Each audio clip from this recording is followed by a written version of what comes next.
before you comment. I know how Habby147, he already talked about Among Us VR, but guess what? I already wrote the script before he even fucking published his video, so this isn't a plagiarism case. Don't look at me, Your Honor. Ah, what a beautiful day. So many things to do. So many things to create. Appreciate about this world. What should I do today? Yeah, why are you're defending yourself real hard for this.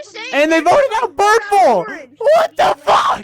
Please don't, no one get away from this fucking button! Now this shit slap. Whether or not you like Among Us, it's hard to ignore its popularity. Especially with kids, the game has driven the sale of Target plushies for years. Among Us obviously was popularized heavily during COVID times, you know, the time when everyone was wanting to eject themselves. But if you're like me, known as the typical gamer, that's right ladies, I play video games, I'm known to dabble in the art of wasting my youth. I didn't really play the original Among Us. I did a little and it was super popular with friends, but you know, we moved on, we got older, we stopped talking, we went our separate ways, and we started a family. And we got old and we had grandchildren. We fucking died.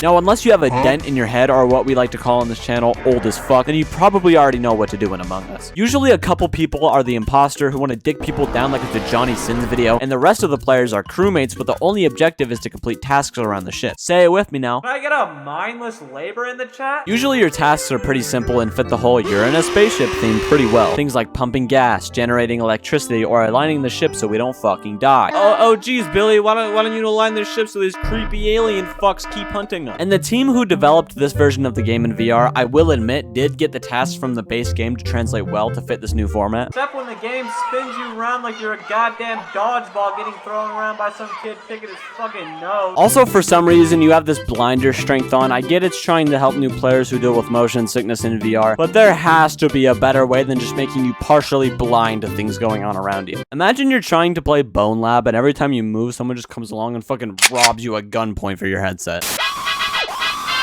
So from the time Among Us VR was announced to when it was released was about 11 months plus however long they were developing the game before it released. Now, I'm coming from the PC VR crowd. I don't know how the game runs on Quest 2. I can proudly call myself part of that financially irresponsible club, but for nearly a year since its announcement, this game fucking reeks. So you log on, try to join a game, if you can find one, and you're most likely going to meet some kids on there. That's fine, there's a button for that, but the first issue comes around when some 12-year-old wants to tell you about what he did in school that day. So the hands in Among Us VR are one, insanely huge for some reason, but you can only see others' hands if you're in an emergency meeting, and from the Steam version, 9 times out of 10, the hands are AFK from the play session, so you lose the entire pointing mechanic the game has going for it. Not only that, but one time I was playing with friends and my character model for them was just stuck in one place, forcing me to restart my game because if I were to become the imposter, they just couldn't see me. I'd be fine with some glitches like this, you know, the game just came out, it's not even from the same team that made the original game, so surely there's bound to be something wrong with this version of the game right off the bat. But you remember how there's more than one map in the normal version of Among Us? Yeah, you remember that? Well, fuck you.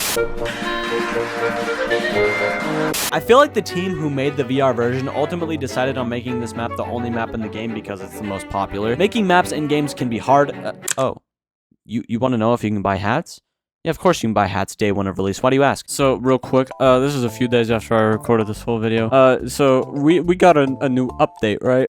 It's just another hat pack. Did we get anything else in this update? Absolutely not, but we got Santa Claus hats. Obviously, designing hats is far easier than replicating a 2D map into a 3D interactive play space, but 1 or 2 games have scaled and I want to stuff my brain in a jar of peanut butter to preserve it from the adolescents screaming around me. But with hats being available day one of release, and the game costing twice as much as the original for PC, it's hard not to call this game a cash grab. Why fix so many issues from before when you can just make a quick buck from some little dipshit's mom? Why bother putting more than one map when you have a child with ADHD who can just fidget around with everything in one map?